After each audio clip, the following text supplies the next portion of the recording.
Digital.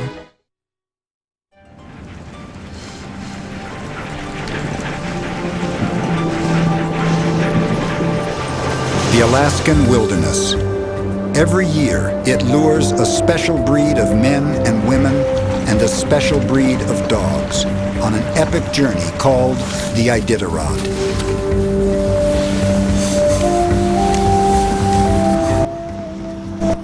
Traveling on the sled is countless hours of daydreaming. It's quiet. The runners whisper to you. They sing to you. I love this life. I mean, it's a dream come true for me. But Alaska won't be tamed. Here, dreams turn in a second. Blizzards rage. Brutal trails crash through unrelenting wilderness. And dangers hide in the ice. You know, every second of the day, you're just thinking scratch. The Iditarod is the ultimate test of our oldest partnership. Every single one of these dogs is our comrade, is our brother, our sister. And it's a huge honor to be out there in the middle of Alaska with your best friends. And look at you, you took your booties off again.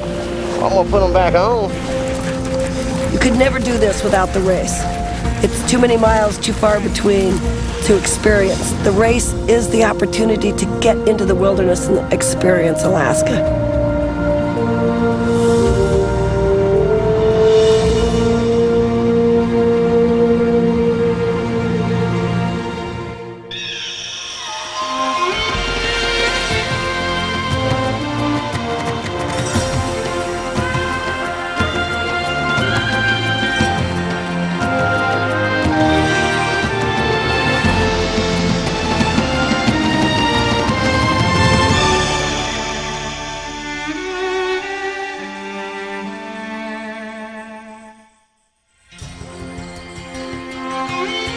Major funding for nature is provided by the Park Foundation, dedicated to education and quality television.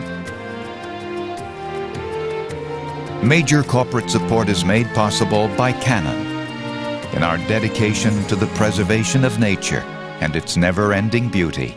In photographs, you can capture the wild and leave it as you found it. Ford Motor Company. Each year, parts for our new vehicles are made from 5 million pounds of recycled rubber, finding a new use for 360,000 old tires. Ford Motor Company, dedicated to protecting the environment. And by TIAA Craft.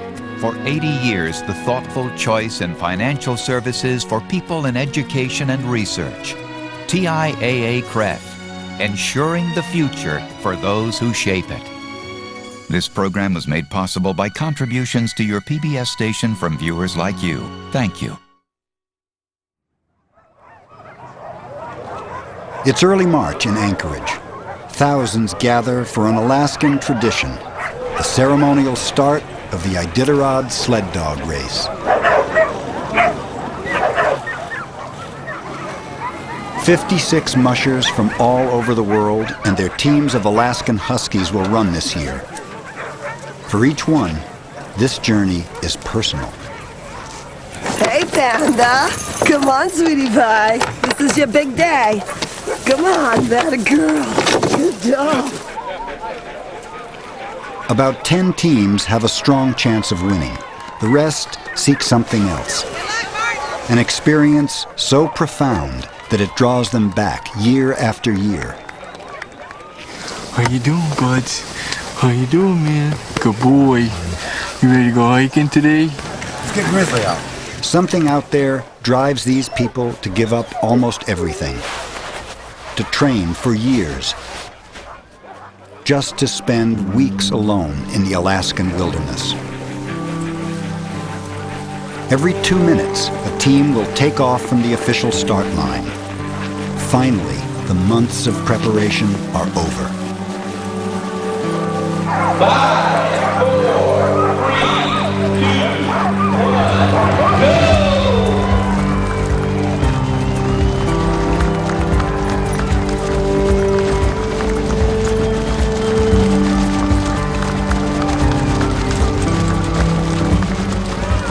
right as you hook up for the final time you leave, it's a real good feeling. Time to go.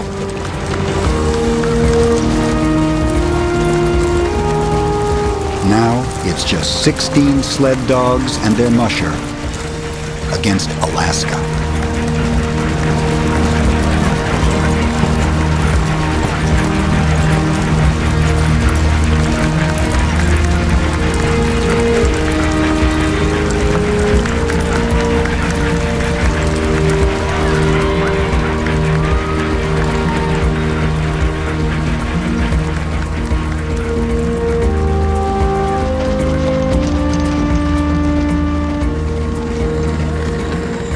The Iditarod Trail winds 1,100 miles through the remote regions of Alaska. Starting in Anchorage, it climbs the Alaska Range past Mount McKinley, heads northwest across the brutally cold interior, and 600 miles in, hits the mighty Yukon. Then it pushes to the coast, across the frozen Bering Sea to Nome.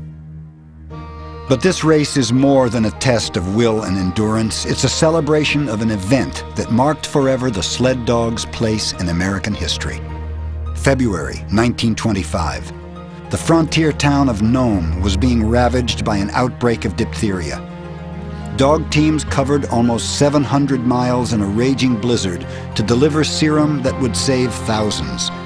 The teams became national heroes and brought to fame a shaggy black lead dog named Balto. Balto was honored with a statue in New York's Central Park, where it stands even today, a tribute to the heart of the sled dog and his willingness to persevere no matter how tough things get.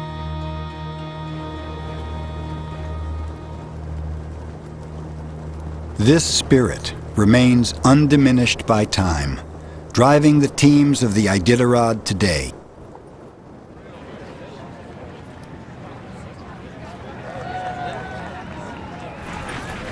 Armed with little more than a sleeping bag, some food, and supplies for the dogs, the teams wave goodbye to the last of modern Alaska. They'll use no radios, no GPS. Navigation and safety is now up to the dogs and the skills of the musher.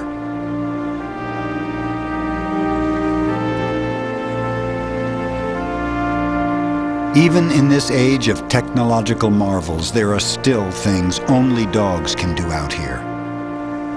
To try this trip alone with a man-made vehicle would be suicidal. For as solid as modern machinery is, it's still too frail for Alaska.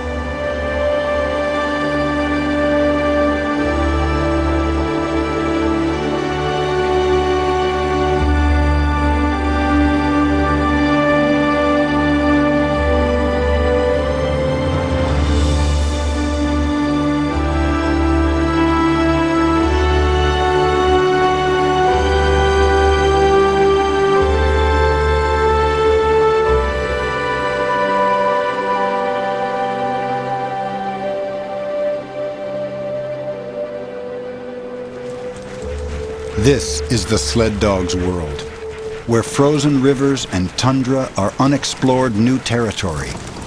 A world that calls to rugged individuals who, like their dogs, don't know the meaning of quitting. One of them is Linda Pletner. I came here from Southern California, Palm Springs, California, to Alaska. I was working as a carpenter, and one of the guys on the job said, "You know what your problem is, Linda? You're in the wrong state." He said, "You should move to Alaska, a land where no one would say, oh, a woman can't do that. Women do everything men do up here." Easy, easy, easy. Whoa, whoa.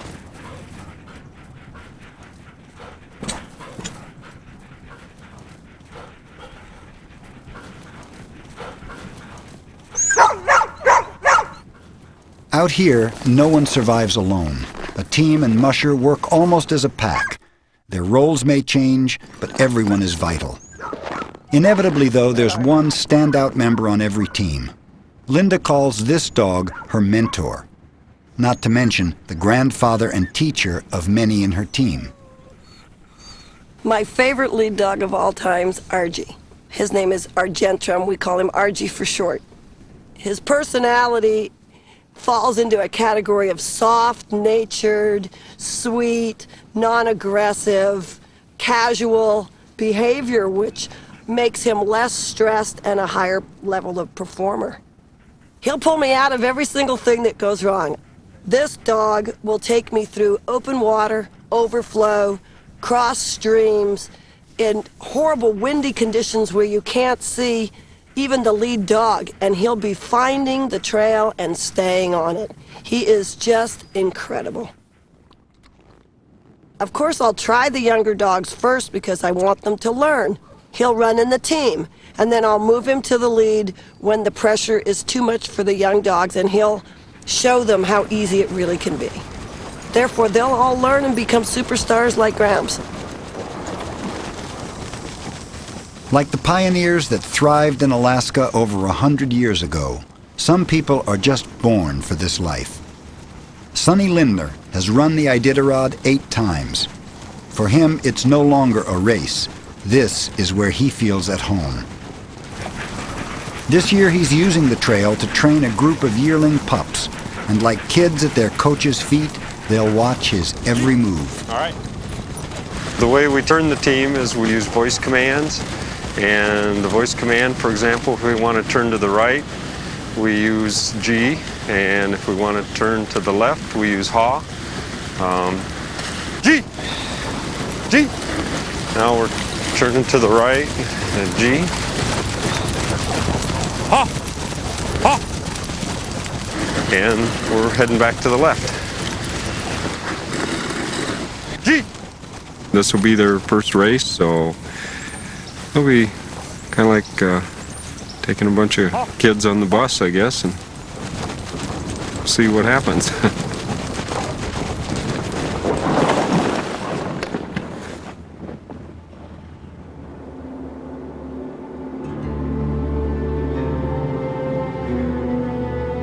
Traveling frozen rivers into the wilderness, each team knows at the end of the first day that there's no looking back. The mushers are on their dog schedules now, and Alaska's days and nights will become one. The real adventure is on.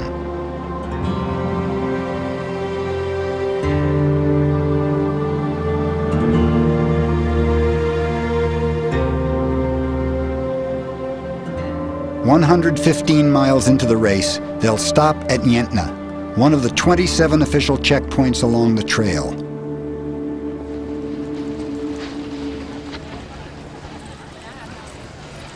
The mushers follow a specific checkpoint routine. Weeks ago, they sent supplies ahead to each official stop, so now they can take care of their dogs, rest, and let the Iditarod vets do their jobs. The Iditarod has been criticized by certain animal rights groups that feel the race is too hard on the dogs, and the race has responded. A team of 35 volunteer veterinarians make up the official vet corps of the race. At every checkpoint, each dog is given a thorough examination. Short of an in-house veterinary exam, this is probably the most complete physical we ever do on a dog. What is it about the Alaskan Huskies that inspires these vets and the mushers themselves to devote so much to them? Part Siberian, part Malamute, part hound, and part mutt, they're surprisingly small, averaging about 45 pounds. They're not recognized as a distinct breed by kennel clubs, but they're bred with meticulous care from champion lines for strength and drive. They have a keen sense of adventure, an extraordinary willingness to push themselves farther and faster.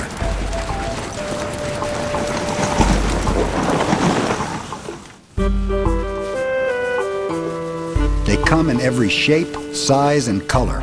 Good-natured junkyard dogs with a spirit as big as Alaska.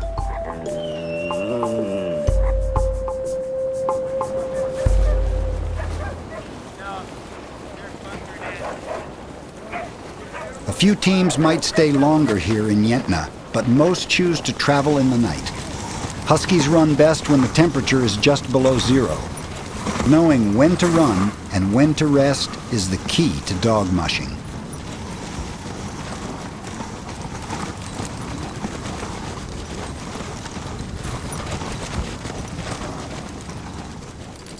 Some mushers don't quite fit the bill of someone you'd expect to see out here, like a former presidential chef who thrives on gourmet sauces, tending his garden, and playing a classical guitar.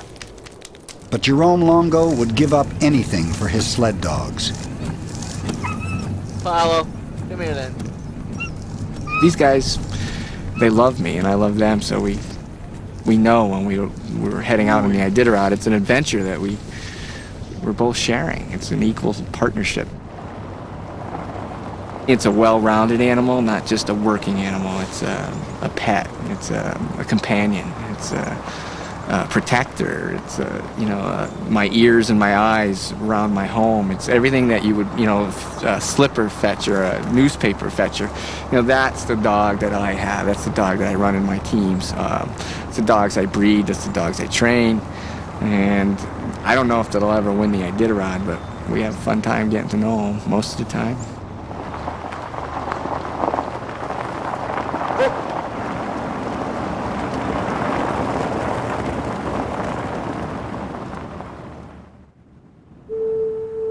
I left Maine, I left a good job, I left my family, my friends, I left everything I knew to pursue a relationship with these dogs.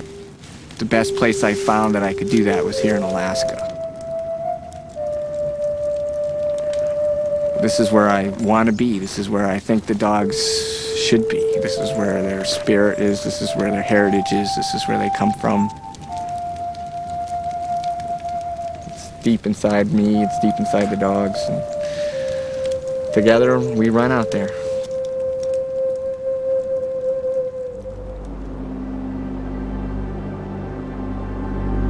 Day 2, over 180 miles into the race. It's shaping up to be a tough trip. Already, 2 teams have been forced to drop out, and the others hit the first real obstacle today, the Alaska Range.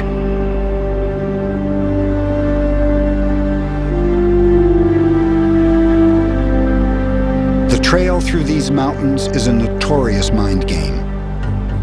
The Happy River Valley plunges hundreds of feet in a cruel series of steep descents.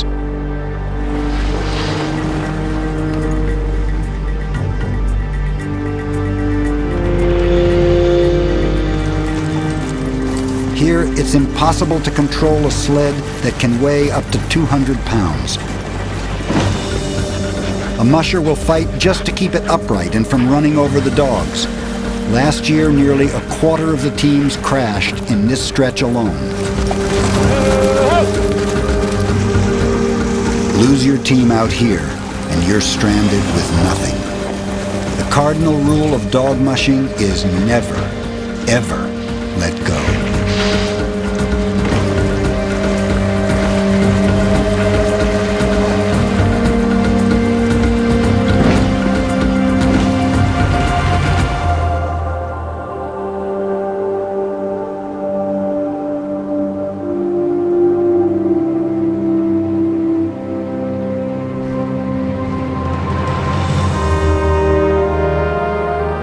Alaska seems to know just when to let up.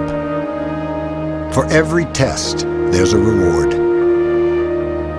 The trail through Rainy Pass is the Alaska of our dreams. In a land that offers every extreme, this is a moment of perfection.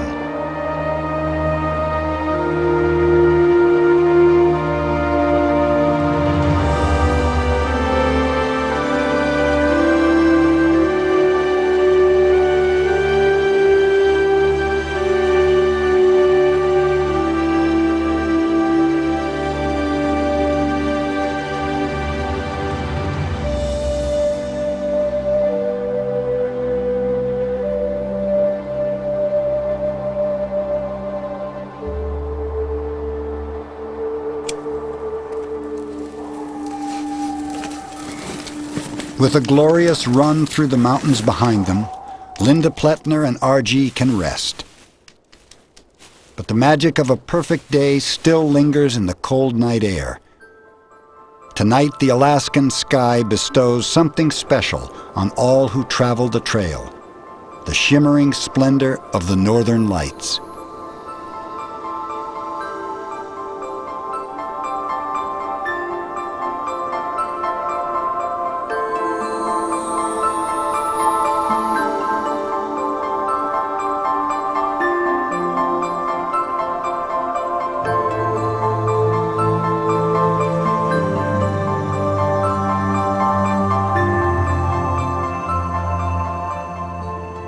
Day 3, 272 miles into the race.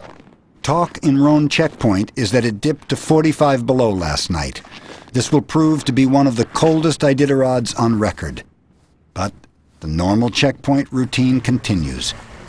This particular concoction is beef liver,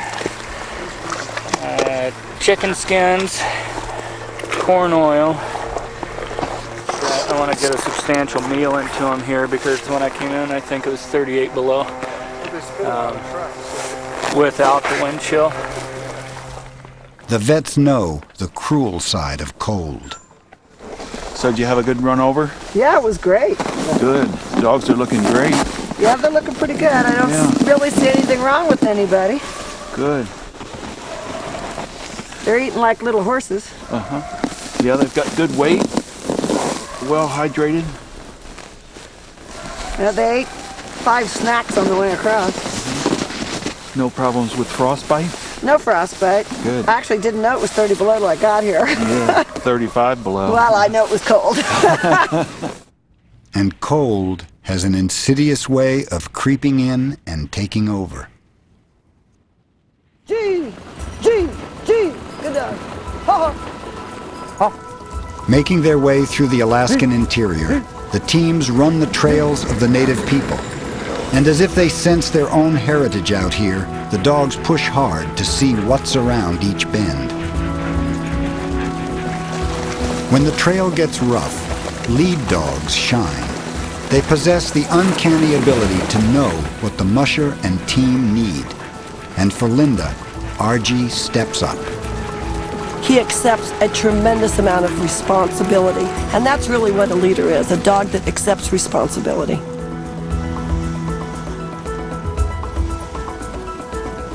He hardly ever pulls, but it doesn't really matter. He knows where we're going, he knows where I want to go, and he does it effortlessly.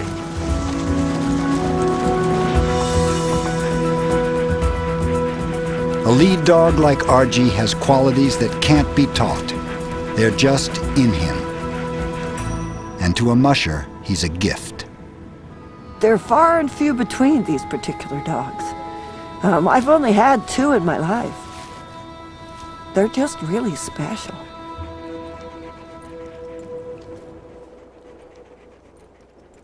Alaska's folklore is filled with heroic tales of sled dogs and their partnerships with mushers.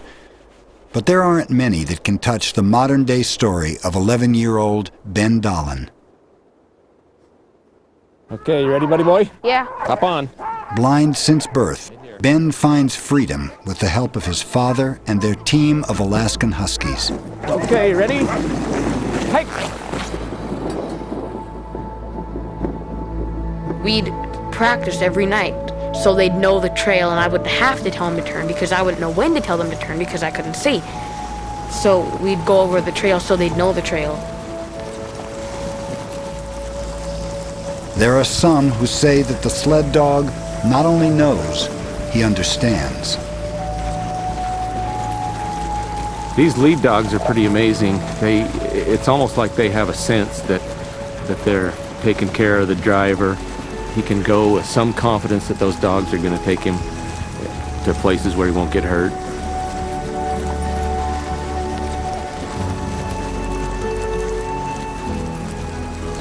Ben has learned that those dogs will take care of him. They know a little bit, at least they understand at least a little bit about him and his condition. You're going alone. Hey. No, no, no. Gee. Hey.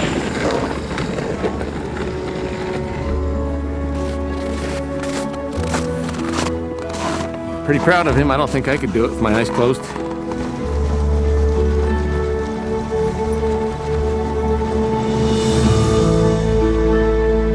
Actually, that's just what it comes down to, is you gotta trust them.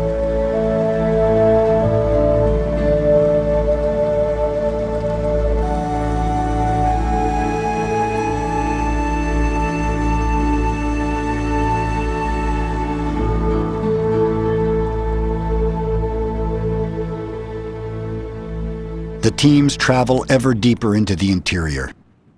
Here they must stop for 24 hours, usually between the towns of McGrath and Iditarod. Sonny Lindner stops early, though his dogs show no signs of being travel-weary. Part of what makes him so good out here is his ability to anticipate his team's needs. Sonny's carefully building the pup's confidence, and it shows.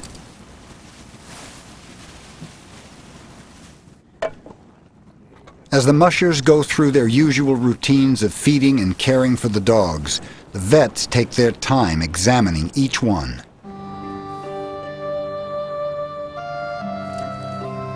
But what everybody wants most is sleep.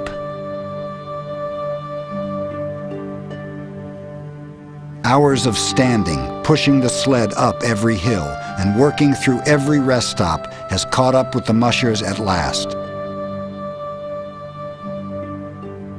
Everything they've done for days has been for their dogs, and they need to catch up.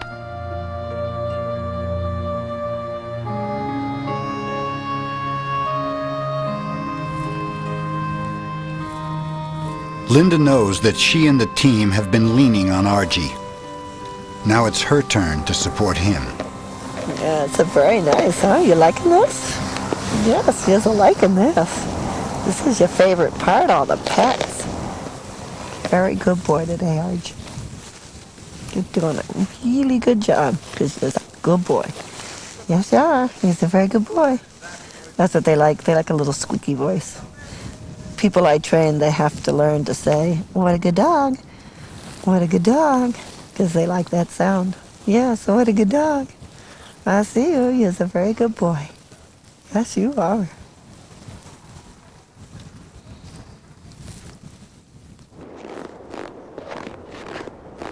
On average during the race, the Huskies rest as much as they run. 3 hours on the trail means 3 hours of rest. But at any of the 27 checkpoints, a musher can decide to drop off a dog if he thinks it shouldn't go on. Dogs are dropped for all kinds of reasons. Anything from injury to not enjoying the trip. From picking fights to not eating well.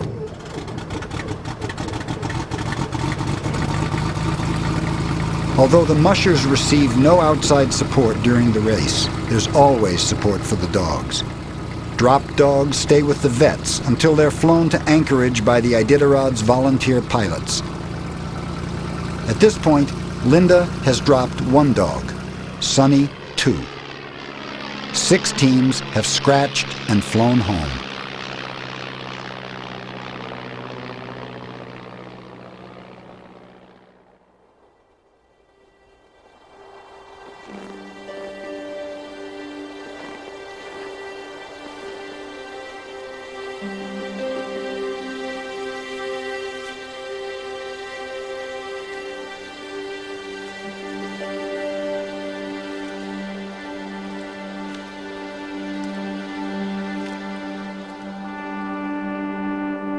Crossing rivers that snake through the tundra, the teams travel another 100 miles to reach the official halfway mark, the town that gave the race its name.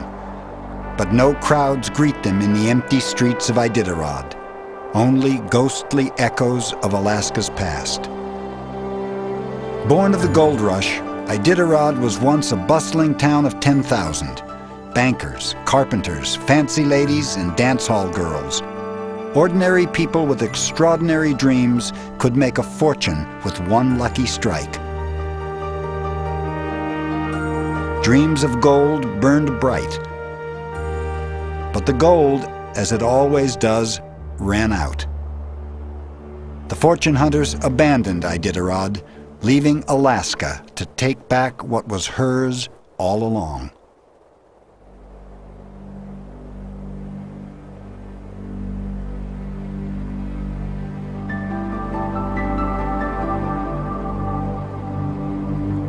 Like ghosts of a century ago, the teams passed through Iditarod, driving northwest for the Yukon and the second half of their trip.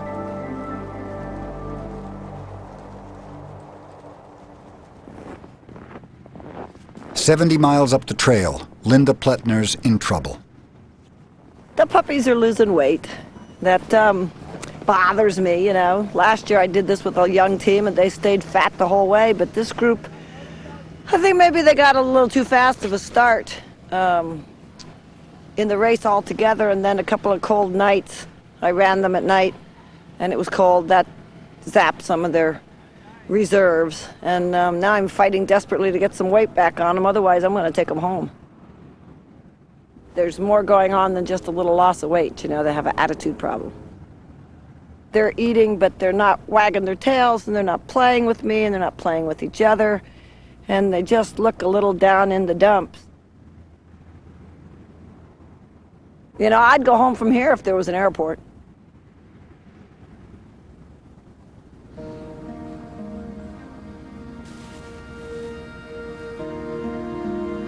I've never gone home from a race. I finished them all.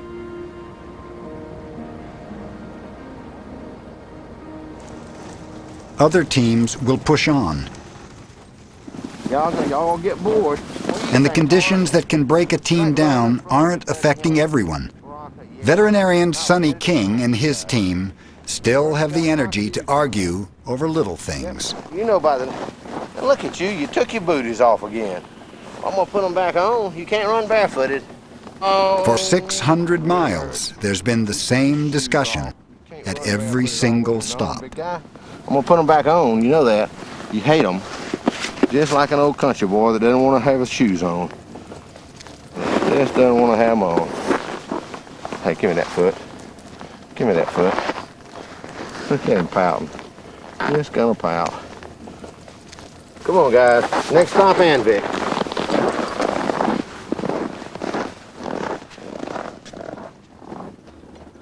How much time? From here, the teams embark on the most famous stretch of the Iditarod Trail.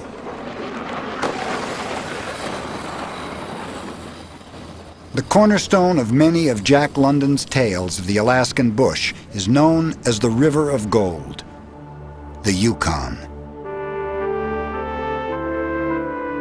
Even its name is synonymous with adventure and wilderness. Winding 2,000 miles through Alaska into Canada, the Yukon is still the only highway into these parts. For many, it's a lifeline. Over the next 3 days, the teams follow it northward through the territory of the Athabaskan Indian.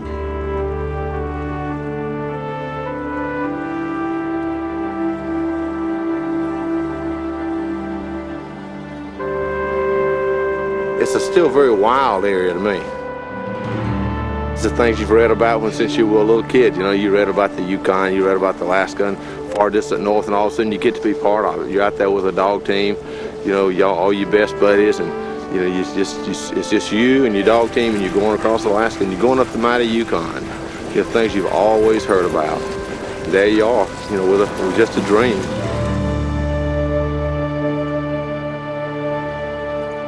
You definitely get a feeling of being just a little tiny part of a whole huge thing. I mean, feel like an ant out there.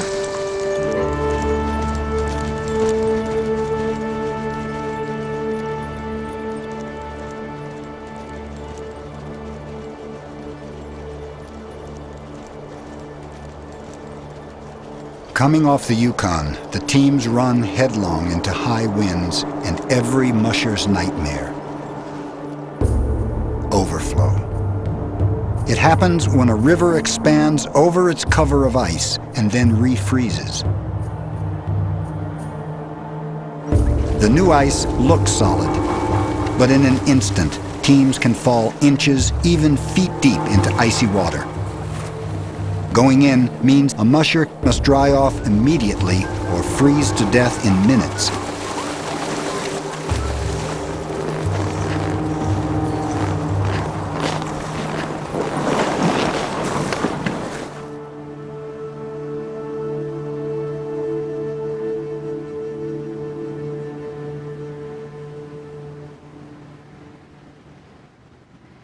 Yet one musher and his dogs are just fine.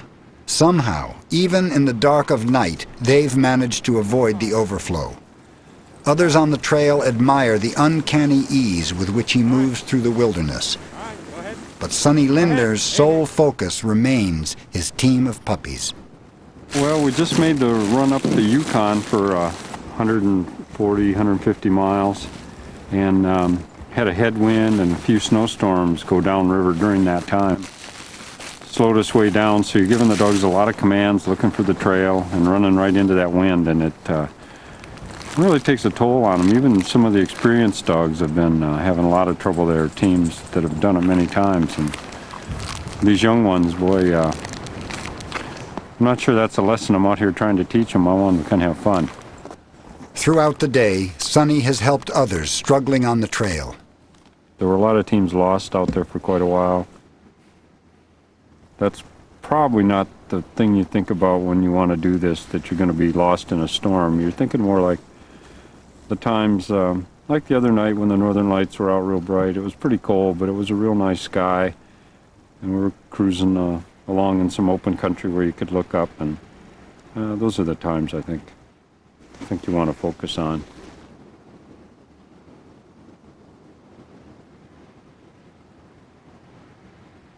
But Sonny is long gone by the time Jerome Longo arrives.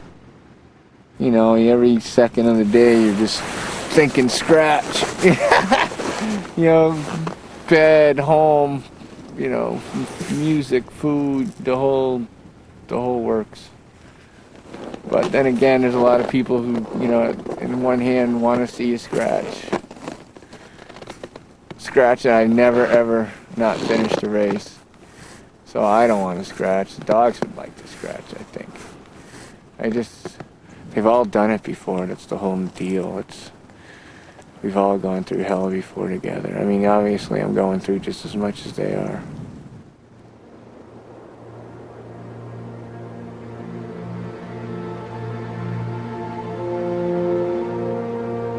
Up ahead, there's a turning point in the race, the Bering Sea.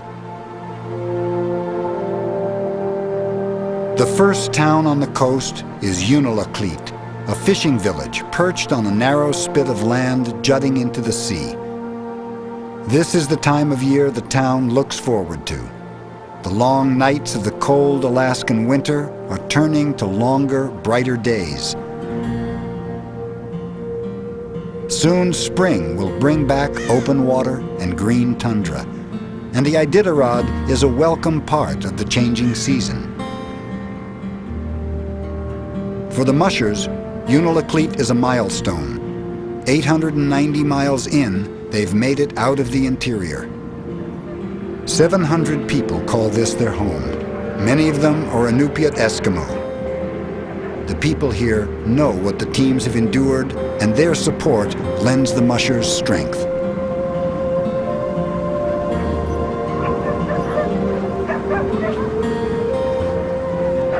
It's nice to see all the people get together and meet the dog mushers.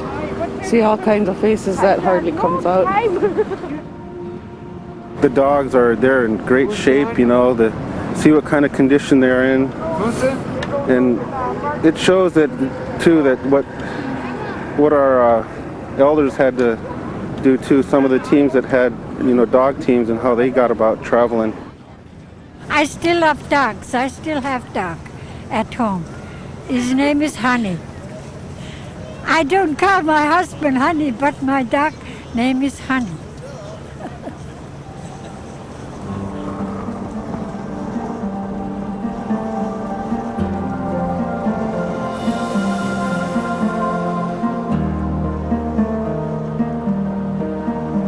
Exhausted, Jerome Longo has trusted the last 30 miles to his team.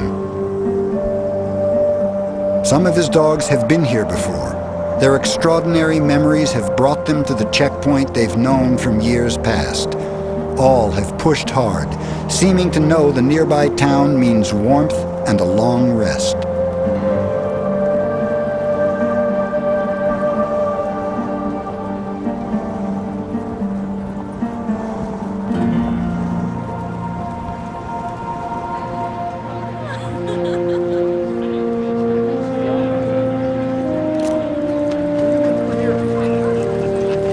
Some 200 miles ahead, the winners are crossing the finish line. But for Jerome, the coast is a victory. It means the safety of Unalakleet in the open arms of the Inupiat.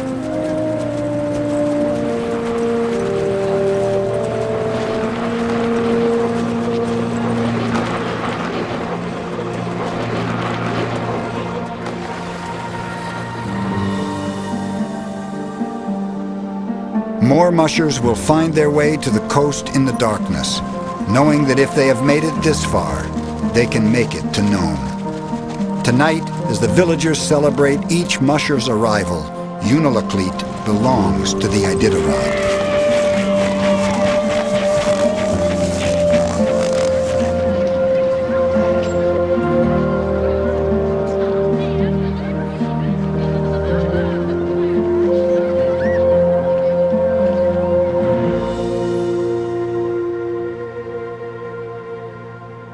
Daybreak, a clear sky and fine weather.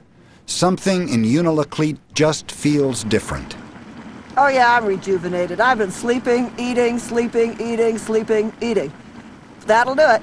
The dogs have basically been doing the same thing. A lot of sleeping, a lot of eating. They got their blankies on. They're in really deep straw. They've been getting some of that good REM sleep, you know. Makes you feel like a champ. I'm gonna make it to Nome. I've never entered a race I didn't finish. That sort of got me thinking, ooh, do I want to start doing the not finish now? But things got far worse before they got better, with headwinds, overflow, and 250 miles of trail. That's when one team member can make the difference between quitting and going on. Argy did everything. You know, Argy brings the team through. They look to him for their security. I looked to him for my security. Coming in here when it got icy, I just stopped the team. I put RG up in the front. I said, okay, old man, take me into the checkpoint. I could look over at RG and he'd give me those warm, sweet, happy eyes of, come on, let's get it together, Mom. You know, that look he always gives me is friendly and warming. The several times I thought I should send this poor old dog home, he's done enough, this is far enough, I think. I can't go to Nome without this dog. This is the highlight of his life. He's going to be a 10-year-old dog crossing the finish line in Nome for his 6th time. And this is probably his last major race. He'll probably be around the kennel. Oh, I've got him to live to be 17, so he's probably going to live for another 7 years. But this is realistically it for him, you know?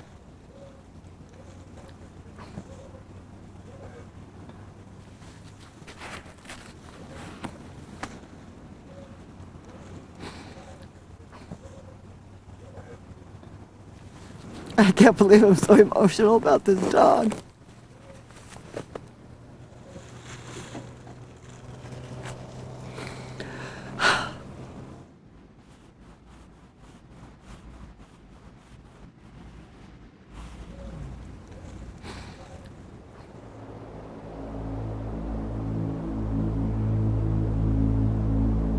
After a long break in Unalakleet, the teams continue along the coastline to Shaktoolik, where the trail turns northward and out onto the open Bering Sea.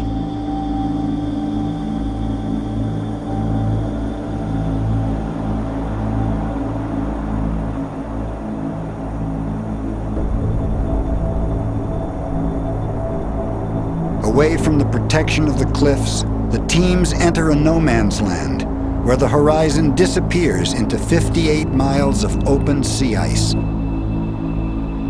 Some mushers make this leg at night, finding it less stressful than facing hours upon hours of white, featureless seascape. But still they must contend with the constant Arctic winds and the ice groaning and cracking beneath them.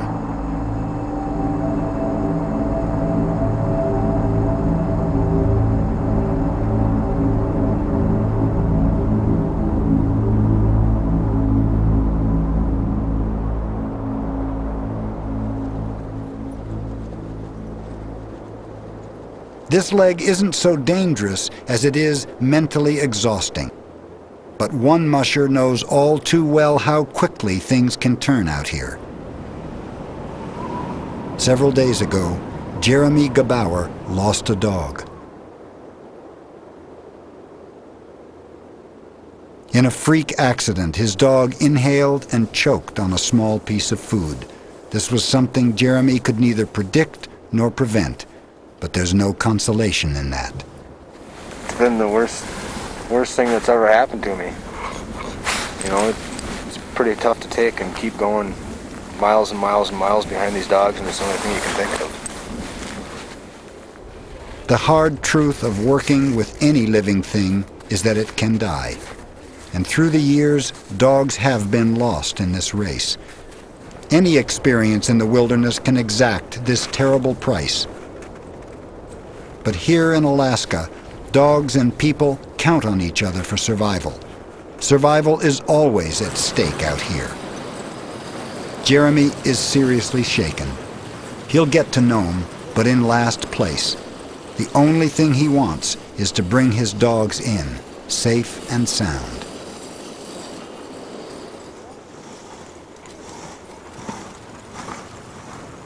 In the wake of Jeremy's tragedy, the mushers move up the coast, reminded of how easily this could have happened to any of them.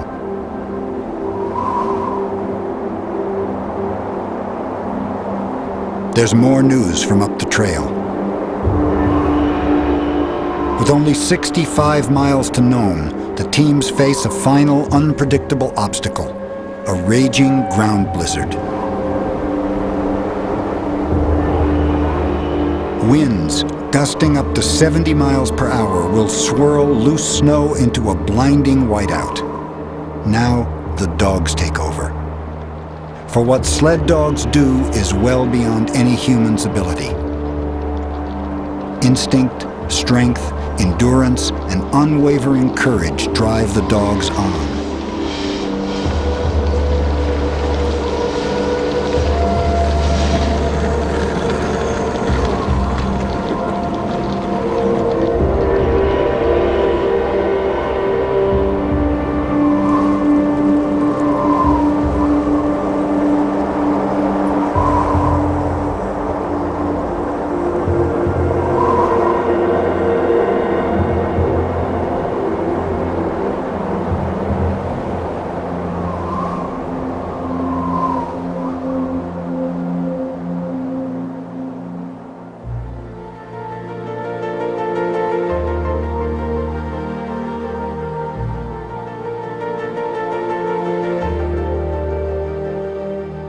At last, a curve in the land takes them beyond the winds, to Nome, 1,100 miles from where they started 12 days ago.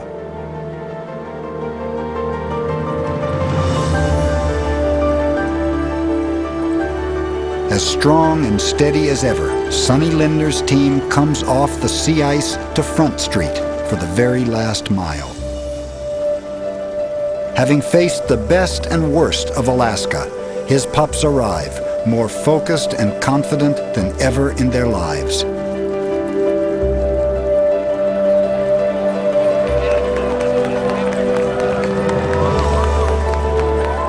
These young ones are seasoned sled dogs now. They'll go on to lead or run with other teams in the future. For this team, Sonny's job is done.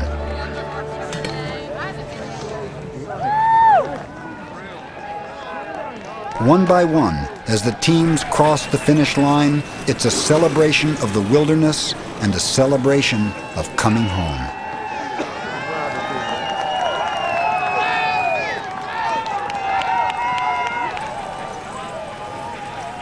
Several hours after Sonny's finish, Jerome Longo's team comes in strong, a tribute to the sled dogs he calls his pets.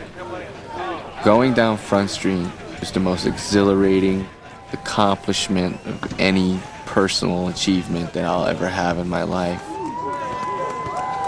And at the same time, it'll be the end. And that's pretty sad.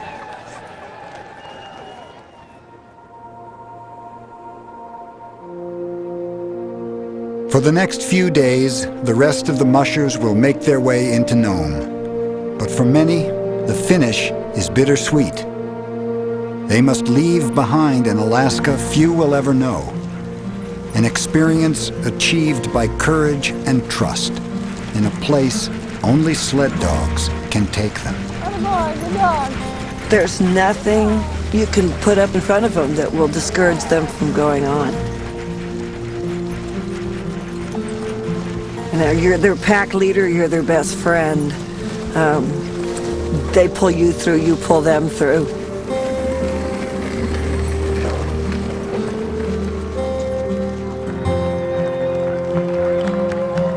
Linda Pletner and her team have made it to Nome with Argy in the lead, always the unconditional friend.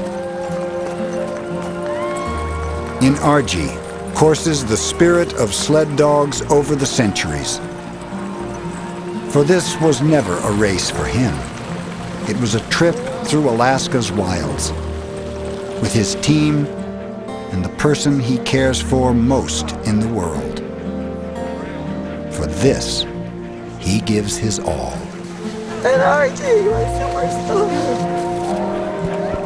You were so good. You were so good. It's the bestest dog you ever. Oh, you were so good. Yes, you were.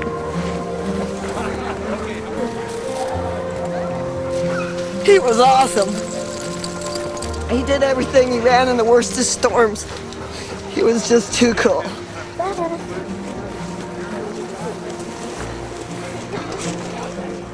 You want to come pet him? Is that what you want? You want to pet the puppy? Go ahead, pet him. He likes kids. He thinks kids are cool. Yippers. Kids are his favorite. What's his name? His name is Argy. That's okay, I got more. Yeah, he's the lead doggy, all right. Argy. This dog just ran 1,000 miles.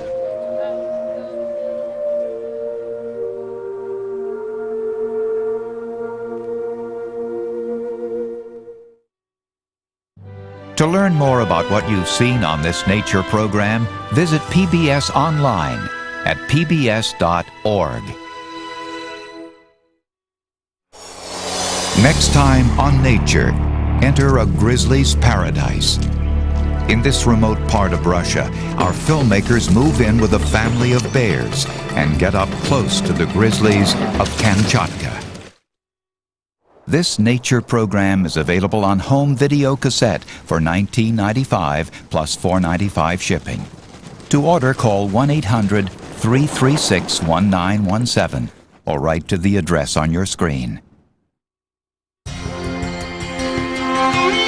Major funding for nature is provided by the Park Foundation, dedicated to education and quality television.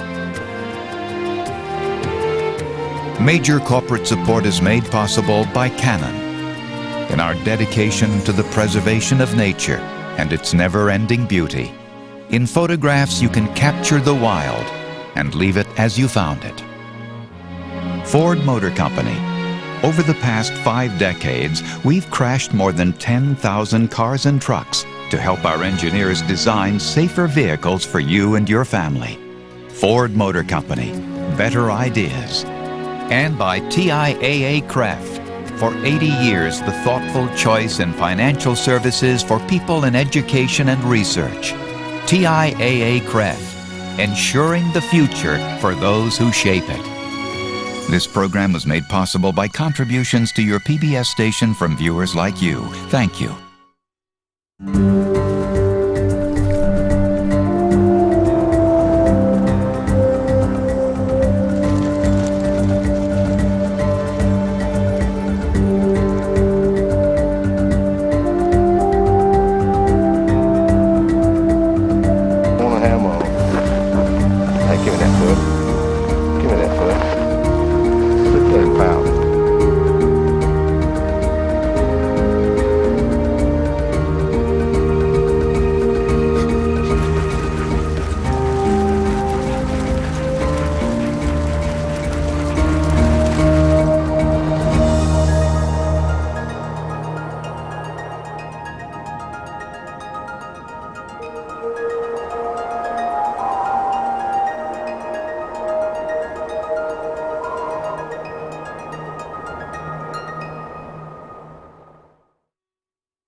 A production of WNET, New York.